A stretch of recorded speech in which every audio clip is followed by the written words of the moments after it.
अस्सलाम वालेकुम, मैं हूं अलीना शिगरी। पिम्स अस्पताल में नौमौलूद बच्चों की नर्सरी में आतिशज़दगी से 14 बच्चों की हलाकत ने सरकारी अस्पतालों में हिफाजती इंतजामात और फायर सेफ्टी के निज़ाम पर संगीन सवालात खड़े कर दिए हैं। आग पिम्स अस्पताल के गायनी वार्ड की नर्सरी में लगी और ऑक्सीजन की फराहमी के निज़ाम की मौजूदगी के बायस तेजी से फैल गई। वाक़े के वक्त वार्ड में 15 नौमौलूद बच्चे मौजूद थे, जिनमें से सिर्फ एक को जिंदा बचाया जा सका। सोगवार वालदैन में से एक वालदा का कहना था कि कोई अमला मौजूद नहीं था। नर्सरी को ताला लगाकर चले गए थे। डॉक्टरों को कुछ नहीं हुआ और बच्चे जल गए। क्यों? गायनी वार्ड है, एक गायनी की डॉक्टर नहीं थी, एक नर्स नहीं था, एक एनआईसीयू का डॉक्टर नहीं था। घंटे बाद ये डॉक्टर रिमशा और 2 डॉक्टर एनआईसीयू के 3 डॉक्टर ये लोग नीचे से भागते हुए आ रहे थे। ये एनआईसीयू लॉक करके क्यों गए? मैं एनआईसीयू में खुद भाग के गई हूँ। एनआईसीयू लॉक था, वो एनआईसीयू लॉक था, क्यों लॉक था? मुझे इस बात का जवाब दे। मुझे मेरा बच्चा दो, मैं यहाँ से उठूंगा नहीं उठूंगी, यहाँ से ही बैठी रहूंगी। मुतासरा वालदैन में से एक बाप का कहना था कि 4 बजे बच्चा पैदा हुआ और 6 बजे उसको नर्सरी में डाला गया। जब आग लगी तो वहां ताले लगे हुए थे और उनको तोड़ने वाला भी कोई नहीं था। बेटा हुआ 4 बजे, इन्होंने बोला नर्सरी में डालो। नर्सरी में बेटे को डाला, डालने के बाद 5:30 पौने 6 बजे नर्सरी में आग लग जाती है। जब आग लगती है तो इंतजामिया का कोई बंदा आगे नहीं आता। नर्सरी के बाहर इतने इतने ताले उन्होंने लगाए हुए हैं, अब उनको तोड़ने के लिए कोई बंदा ही नहीं था। जिंदा बचने वाले बच्चे की खाला ने कहा कि आग लगी तो उन्होंने खुद जाकर बच्ची को वहां से उठाया और उनके अलावा वहां कोई बंदा मौजूद नहीं। दीदी मैं उधर मौके पे मौजूद थी, फीमेल आ रही थी ना, तो वो कहती है मर्द को बुलाएं। क्या हुआ है? कहती है आग लग गई है। मैं फिर अंदर भाग गई हूँ। फिर मैंने अपनी बच्ची को उठाया, मैंने उठा के ना तो मैं आग मेरे थोड़े से बालों पे लगी और मेरे पीछे कंधे पे थोड़ी लगी है। सब चले गए, सब बाहर। अस्पताल इंतजामिया की जानिब से दावा किया जा रहा था कि रेस्क्यू टीम को ऑपरेशन में कोई मुश्किल नहीं आई। ताहम एक रेस्क्यू एहलकार ने इस दावे की कली खोलते हुए कहा कि वार्ड के तमाम रास्ते बंद थे। रेस्क्यू वालों ने दीवार तोड़कर बच्चों को बाहर निकाला। इनका अंदर से मेन जो इंटर दरवाजा है, जो इन और आउट के लिए है, वो खुल नहीं रहा था इधर से। तो अब ये दरवाजा नहीं खुल रहा, एग्जिट वाला उन्होंने खुद बंद किया हुआ है। तो ये बच्चे हमारे फायर फाइटर वालों ने, रेस्क्यू वालों ने यहाँ से ये सामने दीवार तोड़ के जो 6 बच्चे और 7 बच्चे और उनके वालिदैन को सेफ्टी के साथ यहाँ से निकाल दिया। एनी शाहिदीन और सीडीए की फायर इंसिडेंट रिपोर्ट में तजादात पाए जाते हैं। एनी शाहिदीन के मुताबिक फायर ब्रिगेड की गाड़ियां वाक़े होने के 40 मिनट से 1.5 घंटे बाद पहुंची। हमारी टीम ने पिम्स से करीब तरीन फायर ब्रिगेड ऑफिस से पिम्स तक का सफर 5 मिनट में तय किया। मैंने खुद एनी शाहिदीन से बात की और वार्ड के खारजी दरवाजे वाली जो साइड थी उसका जायजा लिया तो टूटी हुई दीवारें और खिड़कियों के टूटे हुए शीशे चीख कर बता रहे थे कि मुतासरीन अपनी मदद आप के तहत बच्चों को रेस्क्यू करने में मसरूफ रहे। रेस्क्यू ऑपरेशन में मुश्किलात का सामना रहा। सीडीए की फायर इंसिडेंट रिपोर्ट में पिम्स इंतजामिया पर संगीन इल्जामात लगाए गए हैं। रिपोर्ट के मुताबिक पिम्स के नर्सरी वार्ड में आग लगने के वाक़े के दौरान हिफाजती इंतजामात इंतहाई नाकस पाए गए। आग और इंसानी जानों के तहफ़्फ़ुज़ के लिए दरकार इंतजामात मुकर्ररा मयार के मुताबिक नहीं थे, जबकि हंगामी इनखला के रास्ते बाहर से बंद पाए गए। अस्पताल के सिक्योरिटी अमले ने फायर ब्रिगेड की इब्तिदाई कार्रवाई में रुकावट डाली, जबकि जाए वकुआ पर हुजूम को कंट्रोल करने के इंतजामात भी नाकाफी थे। वफाकी वजीर सेहत मुस्तफा कमाल साहब कहते हैं कि मैंने अपने आप को एहतसाब के लिए वजीर आजम के सामने पेश कर दिया है। जो भी गलती और कोताही मुर्तकिब होगा उसे नहीं छोड़ेंगे। जो भी गलती का और किसी भी कोताही का मुर्तकिब होगा उसको नहीं छोड़ेंगे और सबसे पहले मैंने खुद को एहतसाब के लिए पेश किया है। रेस्क्यू एहलकार खुद कहते हैं कि उनको ऑपरेशन के दौरान मुश्किलात का सामना रहा, लेकिन पिम्स के एग्जीक्यूटिव डायरेक्टर राना इमरान सिकंदर साहब ने न सिर्फ अमले की गैर मौजूदगी का इल्जाम मुस्तरद कर दिया, बल्कि वो कहते हैं कि अस्पताल में रेस्क्यू के अमल के दौरान कोई मुश्किल नहीं आई। ऐसी नहीं है कि 14 बच्चे यहाँ हलाक हो गए, जल के राख हो गए और आप इंटरव्यू देने के लिए रवादार नहीं है। प्राइम मिनिस्टर साहब ने कमेटी बनाई है, वो डिटरमिन करेगी। क्या आप इस्तीफा देंगे? क्या आप रिजाइन करेंगे इतने बड़े अरसे के बाद?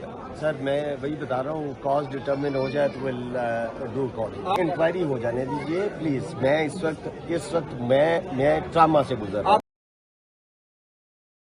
वफाकी वजीर बराए पार्लिमानी उमूर डॉक्टर तारिक फजल चौधरी साहब भी वहां पहुंचे। कहते हैं कि जो भी मुलव्वस हुआ उसके खिलाफ सख्त कार्रवाई होगी, जीरो टॉलरेंस। जिन लोगों की ये जिम्मेदारी थी, अगर उसमें उन्होंने कोताही बरती है उनके साथ वो सलूक होगा कि जो इबरतनाक होगा। इसमें जीरो टॉलरेंस। जबकि वजीर मुमलिकत बराए दाखिला तलाल चौधरी साहब कहते हैं कि रेस्क्यू ऑपरेशन में कोई कोताही नहीं बरती गई, एहलकारों ने बेहतरीन ड्यूटी की और बर वक्त पहुंचे। इस्लामाबाद की इंतजामिया ने इब्तदाई रेस्क्यू ऑपरेशन में हाईएस्ट ऑफिसर से लेके नीचे फायरमैन तक बेहतरीन ड्यूटी की है। इसमें अगर कोई कमी कुताही होगी तो वो इंक्वायरी कमेटी देख लेगी। पीटीआई के सेक्रेटरी जनरल सलमान अकरम राजा साहब कहते हैं कि इस दिल दहला देने वाले थाने का निजाम गुनहगार है। हुक्मरान समझते हैं कि ये सरकारी अस्पताल है और यहाँ भेड़ बकरियों के बच्चे पैदा होते हैं। अशराफिया के बच्चे तो अमेरिका में पैदा होने हैं। दिल दहले हुए हैं इस वक्त। ये इस बेजमीर निजाम का शाखसाना है कि अवाम को भेड़ बकरी भी नहीं समझा गया इस मुल्क। ये समझते हैं कि अशराफिया के बच्चे तो इंग्लैंड अमेरिका जाएंगे, स्विट्जरलैंड जाएंगे, वहाँ उनका इलाज होगा। पीपल्स पार्टी के सेक्रेटरी जनरल नैयर बुखारी साहब और सेनेटर शहरी रहमान साहिबा पिम्स अस्पताल पहुंची, जहां उन्होंने वफाकी वजीर सेहत पर कड़ी तनकीद करते हुए कहा कि उन माँ बाप से पूछें जिनके जिगर के टुकड़े उनसे बिछड़ गए। ये सिर्फ सियासत का मामला नहीं, अवाम के सवालात के जवाब देना हमारी जिम्मेदारी है। मासूम बच्चों की जानों के ज़िया की कीमत कौन अदा करेगा? मौजूदा सूरत हाल में गवर्नेंस का निज़ाम मौसर नहीं नजर आता। किसी बाप से पूछें कि रखते जिगर वो जब तदफीन कर रहे होते हैं तो उनका क्या हाल होता है, तो इसकी कीमत कौन अदा करेगा? हमारी जिम्मेदारी है कि हम अवाम की तरफ से भी सवाल पूछें और इसका इजाला भी करवाएं। वफाकी वजारत जो सेहत की है सिर्फ इस्लामाबाद के अस्पताल चला और इनकी कारकर्दगी देखें कि ये 2-3 अस्पताल भी संभाल नहीं सकते। इनसे जवाबदेह होना चाहिए, ये इंसिडेंट क्यों हुआ, कौन जिम्मेदार है। और वफाकी वजीर सेहत मुस्तफा कमाल साहब की प्रेस कॉन्फ्रेंस के दौरान शहरी एहतजाज करते हुए नजर आई। यहाँ तक कि मौजूदा हुकूमत को फॉर्म 47 के ताने भी दिए गए। तमाशा बनाया है, मीडिया अगर सही कवरेज करते हैं तो सवाल जवाब करो, वरना हमें छोड़ो। आओ ना मुझसे बात तो करो। ऐसे तमाशा लगा रखा है हमने, 47 की कोशिश है, इससे कोई बात नहीं करनी है। हमें ज्वाइन करें नुमाइंदा खुसूसी ABN न्यूज़ नदीम चौधरी साहब। नदीम साहब अस्सलाम वालेकुम, बहुत शुक्रिया। नदीम साहब, इस वाक़े के हवाले से बताइएगा सबसे पहले तो नाजरीन को कि ये कब पेश आया, कितने बजे पेश आया, पहली जो रिस्पांस हमें रेस्क्यू टीम्स की तरफ से नजर आया वो कितने बजे था? बहुत मुख्तलिफ क्योंकि बातें की जा रही हैं इस हवाले से, और वजह जो है वो क्या बनी आतिशज़दगी की? अच्छा, ये जो सुबह वाक़या हुआ, जो इस वक्त चूँकि वफाकी वज़ीर सेहत वहाँ पे आए थे मुस्तफा कमाल, उन्होंने भी ये बताया कि CCTV फुटेज भी मौजूद है कि 6:39 पे ये वाक़या पेश आया और उनके मुताबिक 1 मिनट के अंदर अंदर उसने पूरी जो वार्ड है उसको अपनी लपेट में ले लिया। तो ये जो रेस्क्यूज़र आए हैं उनका ये कहना है कि जब वहाँ पर मौके पर पहुँचे के हमें कॉल की गई थी, हम पहुँचे थे तो जो पिम्स के चिल्ड्रन के मेन गेट हैं वो बंद थे, उनके ताले लगे हुए थे। और उनका यह भी इल्ज़ाम उन्होंने लगाया है कि जो पिम्स के जो सिक्योरिटी गार्ड्स हैं उन्होंने हमसे तावन नहीं किया और उनको मजबूरन शीशे तोड़ के वो 3री मंजिल पर पहुंचे और बच्चों की जो डेड बॉडीज़ हैं उनको रेस्क्यू किया और 14 बच्चों की डेड बॉडीज़ को रेस्क्यू किया गया। एक बच्चा जो है वो जिंदा बचा लिया गया था। तो इसमें जो नेग्लिजेंस आती है वो आप देखें कि जो CDA की जानिब से भी मरासलाजात लिखे जाते रहे। पिछले 5 साल से ज़रा के ये कह रहे हैं कि वो मरासलाजात गए थे, पिम्स इंतज़ामियों को कहा गया था कि आप आग के जो हालात हैं उनको लेटेस्ट लेके आएँ और जो मशक़ें की जाती हैं वो मशक़ें करें, लेकिन पिम्स इंतज़ामी की जानिब से किसी किस्म का जवाब नहीं दिया जाता था। क्यों? इस पर ये सवाल ED साहब से भी हुआ। देखिए, इस पे मैंने ये सवाल जो मिनिस्टर थे वहाँ पे किया था। मैंने उनको कहा मुस्तफा कमाल से कि ये अभी हाल ही में 6 जून को आतिशज़दगी का वाक़या हो चुका है पिम्स के अंदर और उसकी उन्होंने कहा जी मुझे तो नहीं पता। मैंने कहा जी एग्जीक्यूटिव डायरेक्टर आपके पास खड़े हैं, इनसे पूछ लें। तो उन्होंने कहा जी मुझे नहीं पता। मैंने कहा जी मैं आपको रिपोर्ट देता हूँ, वो जो उसकी इंक्वायरी रिपोर्ट थी 2.5 माह कबल आतिशज़दगी का वाक़या इसी पिम्स अस्पताल में हुआ जिसका मिनिस्टर साहब लाइलम है और ED साहब उनको बताने को तैयार नहीं है। मैंने कहा जी मैं आपको उसकी रिपोर्ट दे देता हूँ, उसकी सिफारिशात भी बता देता हूँ जिसमें बताया गया है कि यहाँ पर सेफ्टी मेजर्स नहीं है और आग बुझाने के हालात मौजूद नहीं है, उनको फौरी तौर पर लगाया जाए। तो ये अगर जून में हो चुका, पिछले साल भी इनको कौमी असम्बली की कायमा कमेटी में प्राइम मिनिस्टर साहब को रिपोर्ट दी गई थी कि यही अस्पतालों के जो इंतजाम थे इसमें पेशेंट सेफ्टी के मेजर्स है वो बिल्कुल नाकाफी है। जी बिल्कुल, ये बताया गया था। लेकिन इसके बावजूद आप ये देखें कि पिम्स का इस साल भी 7 अरब 28 करोड़ रुपया बजट है। इसके बावजूद जो नई बिल्डिंग्स बनाई गई, असल वाकया ये हुआ है कि जो नई बिल्डिंग जायका ने बना के दी है, पुराना हॉस्पिटल भी जायका ने बनाया, नई बिल्डिंग जायका ने बना के दी, वो MCI सेंटर बनाया गया है। 2 साल कबल वो MCI सेंटर पिम्स इंतजामिया के हैंड ओवर कर दिया गया, लेकिन ये तमाम वार्ड्स, तमाम ये इंक्यूबेटर वहाँ पर शिफ्ट होने थे पिम्स की नायली की वजह से वहाँ पर शिफ्ट नहीं किए गए, अगर ये शिफ्ट कर लिए जाते तो बच्चों को बचाया जा सकता था। नदीम साहब ये भी बताएं, आग क्योंकि इनिशियल रिपोर्ट्स में आ रहा था कि जी एसी का कंप्रेसर फट गया था, उसके बाद फिर इसमें स्टेटमेंट में बहुत सारी स्टेटमेंट जो है वो गर्दिश कर रही थी, आग लगी किधर थी? देखिए, एसी का जो कंप्रेसर है, हमेशा जितने एसी के कंप्रेसर हैं या इंक्यूबेटर्स के कंप्रेसर होते हैं वो कमरे के बाहर होते हैं, अगर वो फटते हैं तो धमाका बाहर होगा, और वो चीज तो यहाँ से निकल गई कि वो नहीं हो सकती। लेकिन दूसरी चीज जो बताई जा रही है कि जो स्पार्किंग हुई एयर कंडीशन के अंदर, वो स्पार्किंग जब नीचे मौजूद इंक्यूबेटर पर पड़ी तो इंक्यूबेटर का जो ट्रांसमिशन सिस्टम है वो भड़क उठा। चूंकि तमाम ऑक्सीजन होती है तो ऑक्सीजन भी एक ब्लास्ट होता है, वो फौरी तौर पे उसने अपनी आग की लपेट में ले लिया। और चूंकि बाहर ताला लगा हुआ था, वालिदैन बाहर मौजूद थे, वालिदैन बेबस थे, वालिदैन कुछ नहीं कर सकते थे, अमला मौजूद नहीं था, वालिदैन ने ये सुबह इल्ज़ाम आयद किया है जी, स्टाफ मौजूद नहीं था, क्योंकि ये इंक्यूबेटर सेंटर अब ये पिम्स इंतज़ामिया ये कहती है कि बच्चे यहाँ से चोरी हो जाते हैं, इसलिए हम उसको ताला लगा के रखते हैं। तो अब ताला अगर लगाया गया था तो स्टाफ का होना मौजूद होना जरूरी था, कोई इमरजेंसी हो जाए जी। उसमें जो इब्तदाई रिपोर्ट आई है, जो पिम्स की जानिब से बताया गया कि टोटल 4 लोग ड्यूटी पर मौजूद थे, एक पीजी डॉक्टर थी, एक हाउस ऑफिसर थी और 2 जो नर्सिंग स्टाफ थी। क्योंकि वहाँ फैमिली जो नदीम साहब मौजूद थी, आपकी भी उनसे गुफ्तगू हो रही थी, वहाँ तो उनका अकाउंट्स यही है, वो कहना है ये कि डॉक्टर्स मौजूद नहीं थे वहाँ। जी बिल्कुल, वहाँ पर कोई अमला मौजूद, एक खातून जो नर्सिंग स्टाफ थी वो मौजूद थी, लेकिन उनका ये कहना है कि जब आग लगी तो वो भी सबसे पहले बाहर निकल गई। और अब वहाँ पर अगर ताला खुला होता तो बच्चों को वालिदैन खुद रेस्क्यू कर सकते थे मौके पे। और वालिदैन का ये कहना है कि आग जो फैली है वो 10 से 15 मिनट का दौरानिया लिया उसने, अगर वहाँ पर सेफ्टी मेजर्स होते तो आग बुझाई जा सकती थी, ताले खुले होते तो वालिदैन खुद बच्चों को निकाल सकते थे, लेकिन ताले होने की वजह से वो कुछ भी नहीं कर सकते, बेबस नजर आए वालिदैन। धुआं इतना हो चुका था कि नजर भी कुछ भी नहीं आ रहा था, फायर एक्सटिंग्विशर्स वहाँ पर नहीं थे, जो इमरजेंसी एग्जिट्स होती हैं वो इन बिल्डिंग्स में नहीं है, उन बिल्डिंग्स में मौजूद नहीं है। नई बिल्डिंग मौजूद है, 2 साल कबर हैंड ओवर हो चुकी है। तो ये पिम्स इंतजामिया की नायली है कि वो तमाम जो अपने इंक्यूबेटर से उनको क्यों शिफ्ट नहीं किया गया, अगर शिफ्ट कर लिए जाते तो ये वाकया पेश ना आता।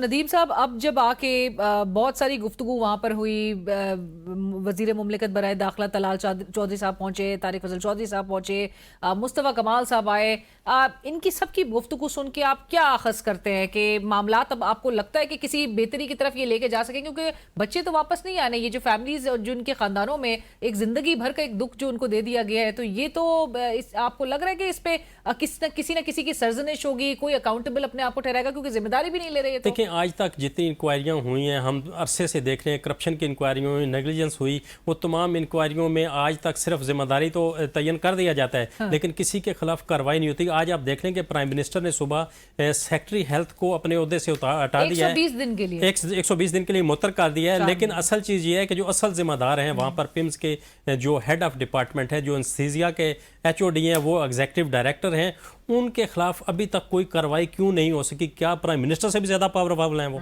और आज तक जितने उनके खिलाफ केसेस हुए, डॉक्टर्स ने उनके खिलाफ एप्लीकेशनें दी, और पार्लियामेंट के अंदर जो कायमा कमेटियां हैं उनके अंदर दरखास्तें गई उनके खिलाफ, डॉक्टर्स ने दरखास्तें दी कि ये बंदा यहाँ पर काम ठीक नहीं कर रहा, इसको हटाया जाए। लेकिन आज तक ना वजारत कौमी सेहत और ना ही प्राइम मिनिस्टर ऑफिस उनके बारे में कोई कार्रवाई कर सकता है। किनकी सरपरस्ती है इनको हासिल? देखें, लाजमी बात है किसी बड़ी शख्सियत की होगी जो प्राइम मिनिस्टर से भी ऊपर है, तभी इनके कोई हाथ नहीं डाल सकता। इतनी पावर तो मौजूद है उनके अंदर कि प्राइम मिनिस्टर भी उनको नहीं हटा सके, उन्होंने सेक्रेटरी को हटा दिया। और ये सेक्रेटरी को भी जो हटाया गया है, ये बुनियादी तौर पे हमारे जराये का ये कहना है कि 3 से 4 रोज कबल ये एक रिक्वेजिशन जा चुकी थी कि इन सेक्रेटरी को हटाया जाना था। जाहिर है प्राइम मिनिस्टर की जानिब से कोई डायरेक्शन होगी कि इनको इस सीट से हटाया जाए। तो अब इनको 4 महीने के लिए जो सस्पेंड करके जब हटाया गया, जो जिन्होंने रिप्लेस किया है वो सेक्रेटरी हाउसिंग के अलावा उनको एडिशनल पोर्टफोलियो दिया गया, इनके ऊपर भी इल्जाम जी बहुत से इल्जाम आते हैं। रिंग रोड वाला मामला है, इसके बाद वो नंदीपुर वाला मामला है, और दूसरा ये था कि इन पे ये जो JPMC के भी एग्जीक्यूटिव डायरेक्टर रहे हैं, ये वहाँ पर रहे हैं, और वहाँ भी बहुत सी कहानियाँ इनकी। तो ये आप देखते हैं कि किस तरह ऊंट किस तरह करवट बैठता है। लेकिन प्राइम मिनिस्टर ने जो इनको चार्ज दे दिया है, तो इन पे तो ऑलरेडी इतने चार्जेस हैं और इतने इल्जामात हैं इन पर, तो आप क्या करेंगे कि यही आगे अगर इंक्वायरी करेंगे तो क्या इंक्वायरी होगी? और मासूम बच्चों की जाने गई हैं, 14 बच्चे, ये वो वालिदैन ही बता सकते हैं जो उन पे क्या मत गुजरी है। एब्सोल्युटली। और नदीम साहब, चूंकि जाते जाते एक आखिरी सवाल, एंजियोग्राफी की मशीन का गैर फाल होना, आपने ये खबर ब्रेक की थी, जिससे कई वजीर जो है वो हमारे शो पे भी इस बात से इनकारी थे, ये कह के कि जी सोशल मीडिया की खबर है। प्राइम मिनिस्टर साहब हालांकि नोटिस लेकर तहकीकाती कमेटी तश्कील दे देते हैं। सो एक जो हुकूमत का इस मौजूदा इन्हिसार रहा कि पिम्स अस्पताल से इलाज करवाया जाए एक साबिक वजीर आजम का, जिसकी हालत ये है कि मशीन भी गैर फाल होती है और फिर 14 बच्चे भी जो है वो लुकमा अजल बन जाते हैं।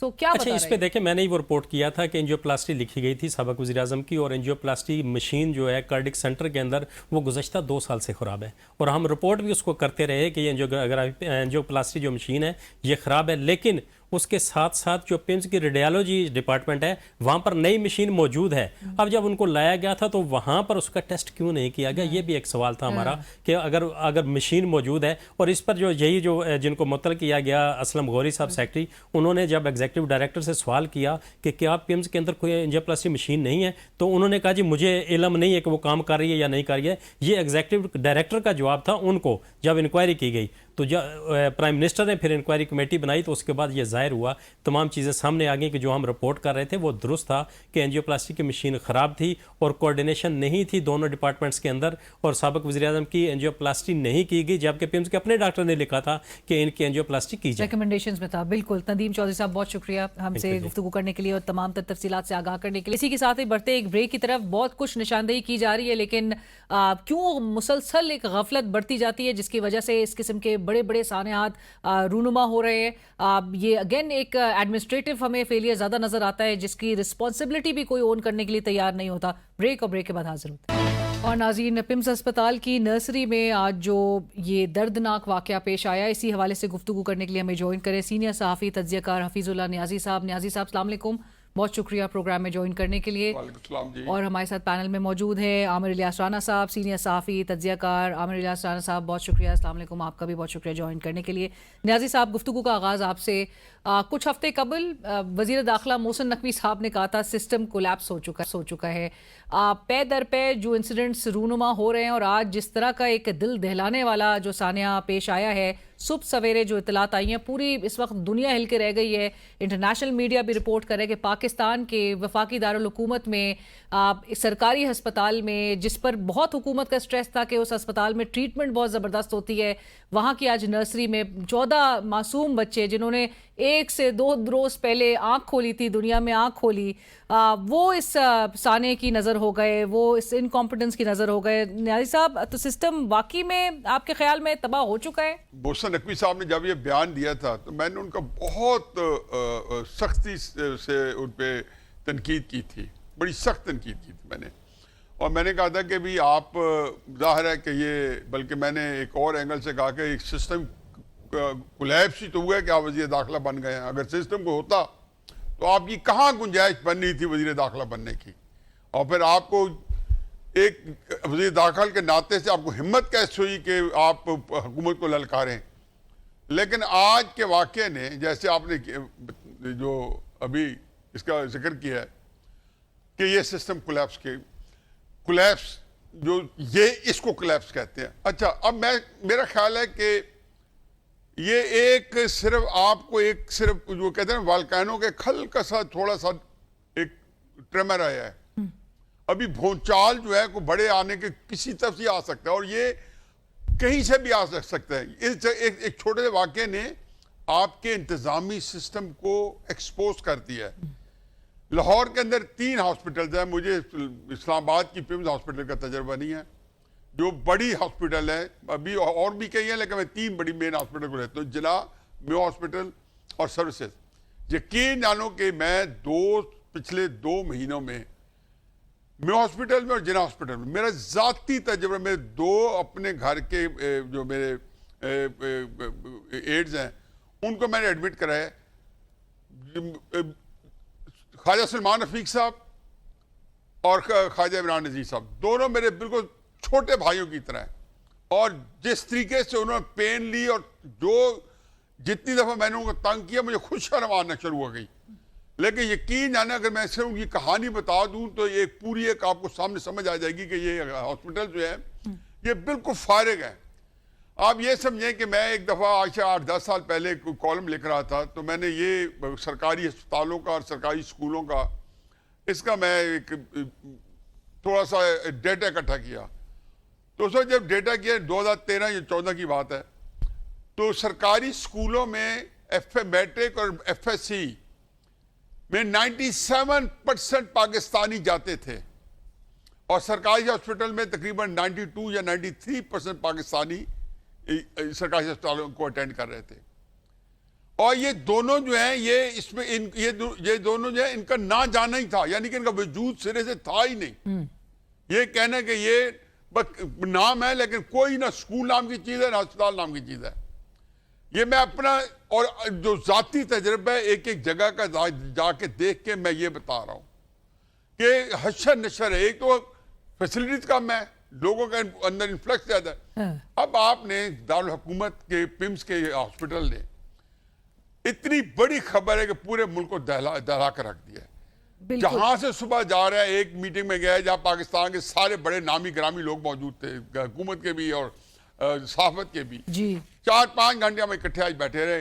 टॉपिक आज पिम्स हॉस्पिटल के अलावा कुछ और था ही नहीं। मैं आपको एक छोटी सी बात कहता हूँ कि इस वाक़े ने आपके मुल्क में एक नया इंतजामी बहरान पैदा कर दिया है, जिसका इस बुरानी उसको उजागर किया है जो ऑलरेडी मौजूद है। वो कहते हैं ना सिस्टम के निजाम के अंदर एक जिन तो घुसा हुआ था, लेकिन उसका इस तरह यकदम सामने आना, उसे एक जगह से आपको सिर्फ उसका सामने इजारी आया है। बिल्कुल आपने सिस्टम के अंदर जिन है। आप कह रहे हैं कि इंतजामी लेकिन एक फिक्र इसमें मैं से एक बात कहता हूँ कि खुदा न खास्ता इमरान खान आज पिम्स हॉस्पिटल में होते तो आपके मुल्क में एक सियासी बहरान पैदा हो जाना था जो आपसे सवाल नहीं संभाले जाना था।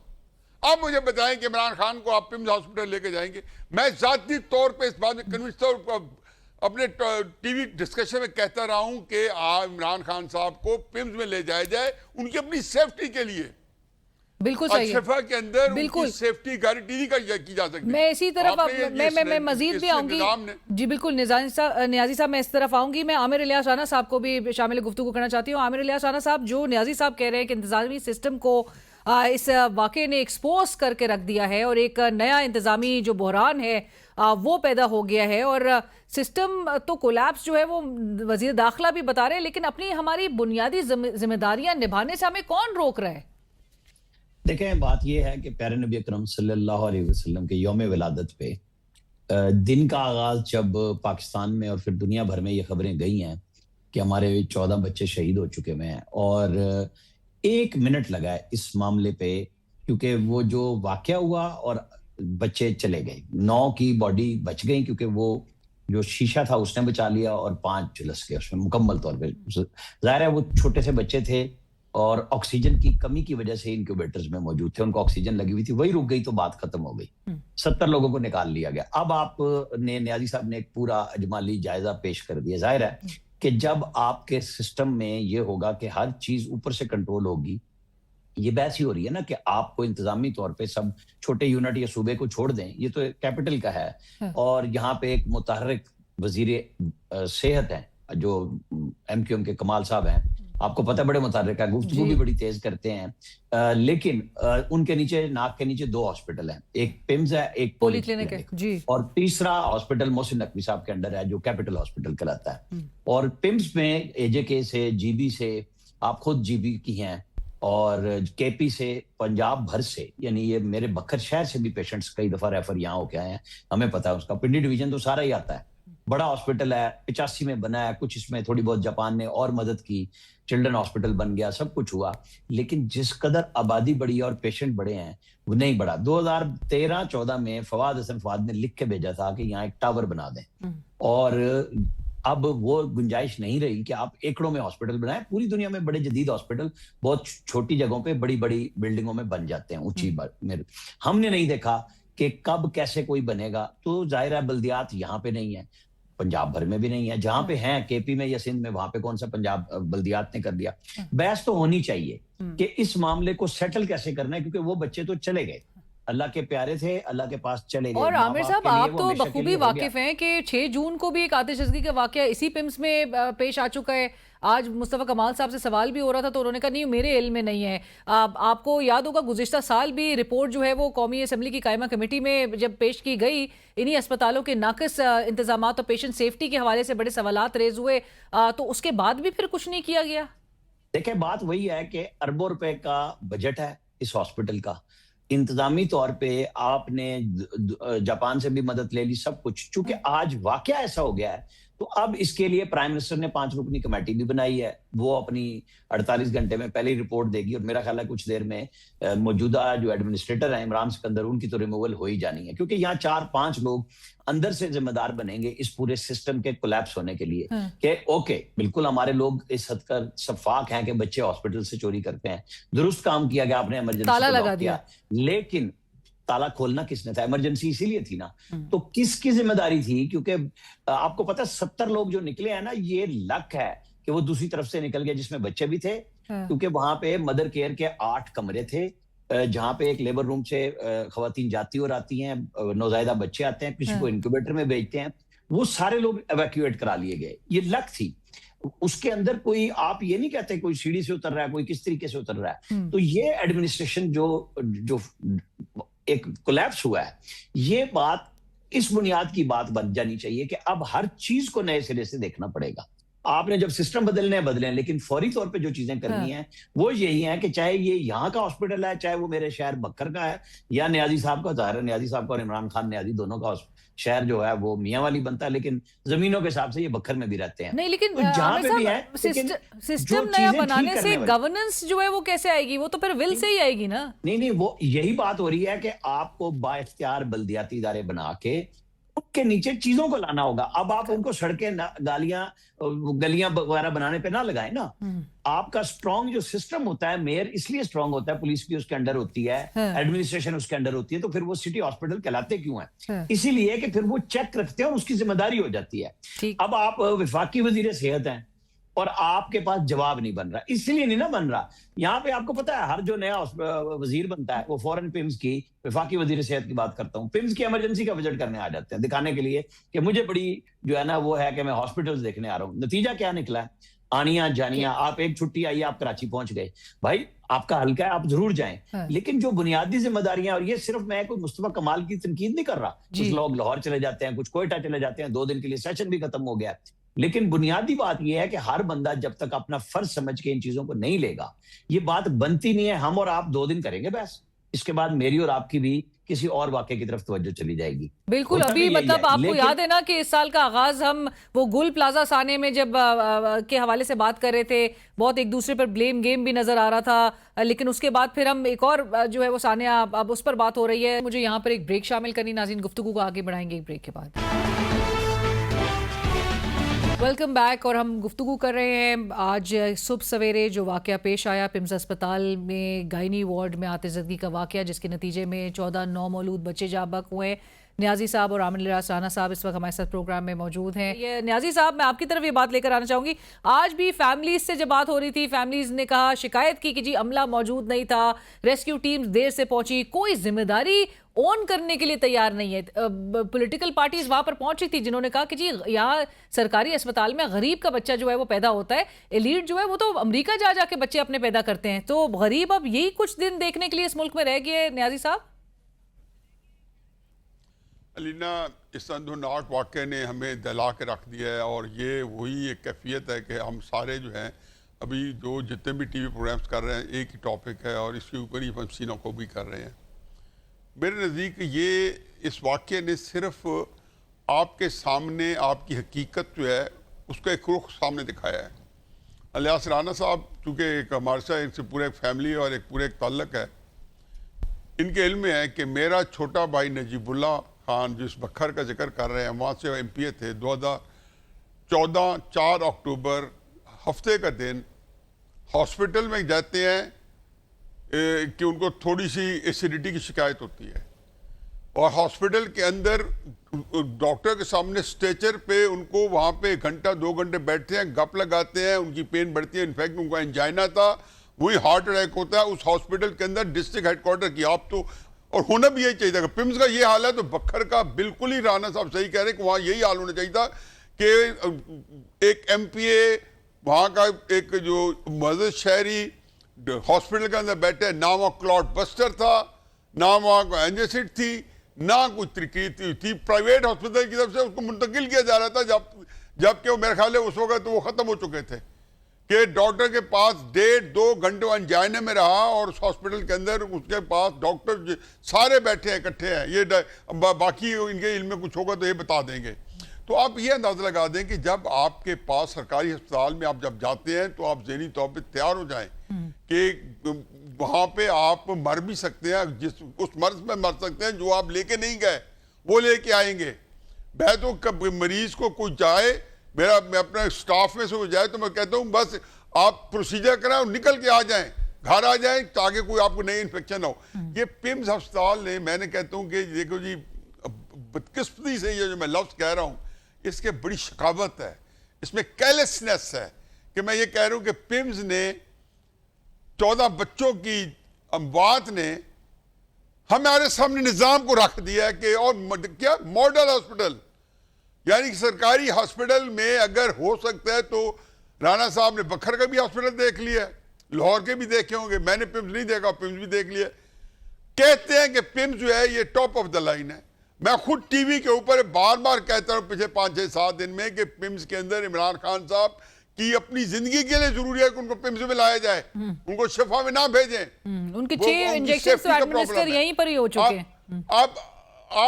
अब मुझे बताएं कि जी अगर कोई इस तरह का वाक़या होता जो आज इंतजामी बहरान है, मैं अभी तारिक फजल चौधरी साहब के साथ बैठा था, यकीन जानो कि उन बेचारों से बात नहीं हो रही थी, होनी भी नहीं चाहिए। वज़ीर आज़म की अपनी जो ले जाए वो उनको समझ नहीं आती कि इसका कैसे इज़हार करें। मैं एक बस का ड्राइवर है, वो एक्सीडेंट करता है, बंदे मरते हैं, आपको पता है कौन सी दफ़ा लगती है? 302 पहले लगती है, फिर दूसरी दफ़ा लगती है। यहाँ पे हॉस्पिटल क्योंकि स्टेयरिंग जो जैसे हाथ में होता है और बंदे मर जाते हैं तो पाकिस्तान के कानून में 302 लगती है। यहाँ पे एग्जीक्यूटिव डायरेक्टर के बारे में अभी तक कई तहकीकात हो रही हैं, भाई होंगे आप उसको बेगुनाह ठहरा दें, उनको क्यों नहीं, जिसके हाथ में स्टेयरिंग था उसको क्यों नहीं मिसाल बनी, जबकि नवाज शरीफ साहब के अपना एक उनका SOPs थे 97 से लेकर 99 तक कि जहाँ होता था वहाँ पे पुलिस के उन्होंने पुलिस ऑफिसर्स को अरेस्ट करवाया जाके, वहाँ पे उन्होंने फैसलाबाद डेवलपमेंट अथॉरिटी के DG को अरेस्ट करवाया उनकी गलती के ऊपर और तहकीकात करवाई। आप ED का कुछ नहीं बताया जा रहा है जी कि जी हमने इसलिए बंद किए थे रास्ते कि बच्चे अगवा हो जाते हैं। यानी कि ये अंदाज़ा लगाएं कि ये बताया गया है कि जब उन्होंने बताया कि जो इमरजेंसी डोर्स थे वो सारे लॉक थे, पता चले क्यों लॉक थे, वो जी चूंकि आज ये मैं सारी दिन टीवी पे ये सुनता रहा हूँ कि बच्चे चोरी हो जाते हैं तो इसका मतलब है हमने दीवारें चुनवा दी, बच्चों को जेल में डाल दिया। ये मेरा नहीं ख्याल के बाद अल्लाह ताला ने, मेरा ख्याल है कि इस निज़ाम को एक्सपोज करना था। मोहसिन नकवी के साथ हमने मेरे ख्याल में बहुत ज़्यादती की उस पर क्रिटिसाइज करके, और हालांकि जो कुछ खराबी है वो भी इस मुल्क में जो हम सफ़र कर रहे हैं सियासतदानों को तो लान तान होगी, लेकिन ये कहीं और इसकी वजह को और है। लेकिन चलो, लेकिन मैं बात बता दूं कि ये मुल्क जो है इसके अंदर एक पता चल गया कि इसकी कैपेसिटी ही नहीं है कि आप किसी हॉस्पिटल में चले जाएं, किसी स्कूल सरकारी में चले जाएं, आप हाल देख लें, आप वहां पे उसी ग्रेडिंग देखें, 10 में से किसी एक को आप 3 से ऊपर नंबर दे दें। ये कॉलेज उसके साथ है, किंग एडवर्ड मेडिकल कॉलेज है मेयो हॉस्पिटल के साथ, जो बड़े सगीर का सबसे पुराना कॉलेज है जिसको 250 साल हो गए हैं, 150 साल हो गए हैं जी। तो ये हालत है। मेरा ख्याल है कि कौम जो है एक डिप्रेशन में तो है ही है, एक फ्रस्ट्रेशन भी है और एक बेबसी की कैफियत भी है। ऐसा ही है क्या? किस मुल्क में हम रह रहे हैं? ऐसा ही है, इतनी बेबसी है, बिल्कुल फ्रस्ट्रेशन भी है। आपने कहा आपका छोटे से वाक़े ने तितर-बितर कर दिया है। बिल्कुल ऐसा ही है। मैं आमिर इलियास राणा साहब जरा बताइएगा, क्योंकि 120 दिन यानी 4 माह के लिए आपने सेक्रेटरी हेल्थ को सस्पेंड होते हुए देखा असलम गौरी साहब को, और उनकी जगह जो कैप्टन रिटायर्ड मोहम्मद महमूद साहब सेक्रेटरी हाउसिंग को एडिशनल आपने सेक्रेटरी हेल्थ का भी चार्ज दे दिया है। उनके हवाले से तो पहले ही कहा जा रहा था कि जी उनके ऊपर करप्शन के भी इल्जामात रह चुके हैं, सो जिसे चार्ज दिया गया उनके ऊपर ऑलरेडी सवाल, सो हम इसी तरह से अब ये मामलात को देखते हुए चलेंगे। मैं थोड़ा सा पहले न्याजी साहब ने चूंकि बहुत तफसील से बताई और डिप्रेशन करार दे दिया, ऐसा नहीं है। देखें, वाकयात हो जाते हैं। जिस हॉस्पिटल में इमरान खान को ले जाने की ख्वाहिश है, वहां की एक पब्लिक है कि पोस्ट ऑपरेशन वहां सबसे गंदा है, ये चेक करा लें उसकी रेटिंग भी। ये नहीं है कि हम आज एक वाकया हो गया, हमारे अपने बच्चे शहीद हो गए हैं और हम पूरे बिल्कुल सिस्टम के ऊपर तनकीद करते हैं, लेकिन ये चल भी इन्हीं लोगों की वजह से रहा है। जहां गंदे हैं वहां बहुत अच्छे भी हैं। किंग एडवर्ड कॉलेज मैंने देखा हुआ है, मैंने मे हॉस्पिटल देखा है, मैंने जिना देखा है, मैंने सर्विसेज लाहौर के देखे हैं, मैं यहाँ के हॉस्पिटल्स को देखता हूँ, DHQs मैंने बहुत सारे देखे हुए हैं कि जब हम कहीं जाते हैं तो चीजें देखते हैं और समझते हैं। इसके बावजूद ये सरकारी हॉस्पिटल्स का सिस्टम ही आम आदमी को कैटर करता है। ये 5 स्टार होटल्स की तरह के प्राइवेट हॉस्पिटल नहीं करते, वहां पे तो वो घुसता भी कोई नहीं। मसला भी हमारा यही है, ये मसला है कि रिवैम्पिंग की जरूरत है। अब मैं आपको एक मिसाल देता हूं। वीकेंड पे भी तो आपने देखा था ना एंजियोग्राफी की मशीन के साथ। एक सेकंड बस, मैं अब डॉक्टर अयाज है कोई लाहौर में, जानते होंगे, जो 5 साल से 5 घंटे आज बैठे हैं, वो भी एक्सटेंशन पे हैं। एक डॉक्टर उमर है पिंडी में, 70 साल के हो गए हैं। ओ भाई जाओ, अब इनको खुद भी समझ आनी चाहिए कि यंगस्टर्स को जो सीनियर हो चुके हैं आपकी जगह बैठना चाहिए। आपसे बातचीत कराते हैं, 3 दफा एक्सटेंशन लेते हैं। ये हर जगह पे हो रहा है, क्यों हो रहा है? ये है सिस्टम की दवाई के टाइम पे आए, टाइम पे क्लियर हो, अपना काम करें और चले जाएं। इस्लामाबाद के अंदर अब आप आ गए हैं ना, ओके, आप यहाँ पे इसी को मिसाल बना लें कि जी इसकी पूरी ओवरहालिंग करनी है, जिसके ऊपर पूरी नजर हमारे ऊपर कलंक का टीका लगा है, पूरी दुनिया में बदनामी हमारे नाम पे आई है। क्यों आई है? तो फिर प्राइम मिनिस्टर से हम कहेंगे, हम हेल्थ मिनिस्टर से भी कहेंगे। फिर अब आप आ जाएं उसके ऊपर, जो कैप्टन महमूद साहब है, नंदीपुर से शुरू हुए, फिर उन पे रिंग रोड पे आए, वो बहाल हुए, इल्जामात लगते रहे। कोई 7-8 पोस्टिंग वो 4 साल में ले चुके हैं। कभी सेक्रेटरी पेट्रोलियम होते हैं, कभी वो सेक्रेटरी हाउसिंग होते हैं। वो गाना भी है ना, मैं उस पर क्या कहूँ कि कभी आप क्या होते हैं और कभी आप क्या होते हैं। कभी आप सेक्रेटरी हेल्थ होते हैं, फिर आज सेक्रेटरी हेल्थ का चार्ज ले लेते हैं। एक JPMC 10 अरब रुपए का बन रहा था, उसके प्रोजेक्ट डायरेक्टर बनने का इनको बहुत शौक है। मतलब मुझे नहीं समझ आती, फूड एंड एग्रीकल्चर में इनका नाम उस वक्त आया जब गंदे इंपोर्ट हुई थी, निगरान दौर में ये सेक्रेटरी थे। भाई आपको लोग ठीक लाने पड़ेंगे, क्रिस्टल लाने पड़ेंगे, जो खुद किसी, चाहे वो हर एक इल्जाम से बरी हो गए, जरूरी है ग्रेड 21 में ग्रेड 22 का बंदा लगाएं। मतलब हम आपको 10 नाम दे देंगे जो बहुत नेक नाम है, जिनके अंदर सर्विस डिलीवरी का जज्बा नहीं है, उन्हें किसी पब्लिक सेक्टर के ऐसे प्रोग्राम में नहीं आना चाहिए। वो ना सेक्रेटरी लगे, ना एग्जीक्यूटिव हेड लगे, जो पब्लिक सर्विस डिलीवरी को समझते ही नहीं है। क्योंकि अपने आप को पेन लेना पड़ता है। जब आप पेन नहीं लेते, आप बाबू हैं, चाहे वो आप एग्जीक्यूटिव डायरेक्टर पिम्स की सूरत में इमरान सिकंदर हो, या आप मसलम गौरी हो, चाहे कोई हो, क्योंकि वो सस्पेंड हो गए, मुझे उनके साथ इस सेंस में कोई हमदर्दी नहीं है कि अगर वो भी अपना फरीदा अंजाम दे रहे होते, उन्होंने भी चेकिंग की हुई होती, स्वाय मिनिस्टर के साथ आनिया जानिया ना कर रहे होते, तो बेहतर होता। अब इसको प्राइम मिनिस्टर को मिसाल बनाना चाहिए। सिस्टम के ऊपर उंगली उठती है, चीजों के ऊपर उठती है, सब चीजों की फिर जाहिर है अल्टीमेटली गवर्नमेंट के सरबराह को जवाब देना होता है, किसी और को नहीं देना होता। आपने बनाया बहुत अच्छा, 48 घंटे में आप रिपोर्ट ले लेंगे, आप 5 दिन में बेहतरीन रिपोर्ट ले लेंगे। आप जिसको लगाएं, बेहतरीन एडमिनिस्ट्रेटर लगाएं, चेक करें कि वो क्या करता है। क्योंकि अगर एडमिनिस्ट्रेटर सिर्फ पर्ची लिखता है कि मेरा ये पेशेंट है, इसे चेक कर लें, सवाल ही नहीं पैदा होता कि वो जगह, वो हॉस्पिटल है, वो कोई जगह है, वो चल जाए। जब उसकी पर्ची नहीं होगी तो किसी और की भी नहीं चलेगी। हफीजुल्लाह नियाज़ी साहब, आमिर इलियास राना साहब, बहुत शुक्रिया प्रोग्राम में ज्वाइन करने के लिए। नाज़रीन, हमारे माशरती इक़दार कुछ यूं गिरावट का शिकार हैं कि अदम बर्दाश्त, इंतज़ामी गफलत और तबकाती तकसीम के नतीजे में आए रोज़ कोई ना कोई हौलनाक वाक़या रूनुमा हो रहा है। कभी रजा मीर की लाश वीराने से मिलती है, कभी नन्ही आयत की लाश कुएं में पड़ी मिलती है, कभी हिना जावेद को उसके ही घर में कत्ल कर दिया जाता है, कभी इंतज़ामी गफलत से हज़ारों लोगों में एड्स जैसे मूजी मर्ज के फैलाव की खबर आती है, और कभी इस्लामाबाद जैसे शहर के अस्पताल में बुनियादी आलात का फुकदान नौमौलूद बच्चों की हलाकत का बायस बन जाता है। अमेरिका, बरतानिया, जर्मनी, जापान और ऑस्ट्रेलिया NICU वार्ड्स को अस्पतालों का सबसे हसास और महफूज हिस्सा समझा जाता है। वहाँ हर 3 से 6 माह के फायर ड्रिल्स जो है वो लाजमी होती हैं। हर इंक्यूबेटर्स को बैकअप पावर से मुंसलिक किया जाता है। ऑक्सीजन की लाइनों में खुदकार शटडाउन सिस्टम मौजूद होते हैं। स्मोक डिटेक्टर्स और स्प्रिंकलर सिस्टम्स के हमेशा फाल रहने को यकीनी बनाया जाता है। इमरजेंसी की सूरत में नौज़ायदा बच्चों के इनखला के लिए खुसूसी मंसूबे मौजूद होते हैं। हिफाजती मयार की खिलाफ वर्जी पर इदारों को भारी जुर्मानों और बंदिश का सामना करना पड़ता है। हम दुनिया भर से हर चीज की दरामद तो करते हैं सिवाय इक़दार के, क्योंकि मुहज़्ज़ब माशरों में इंसान तो दूर की बात जानवरों तक की जिंदगी और हुकूक का बड़ा ख्याल रखा जाता है। प्रोग्राम की टीम और अलीना शिगरी को इसी के साथ दीजिए अल्लाह हाफिज।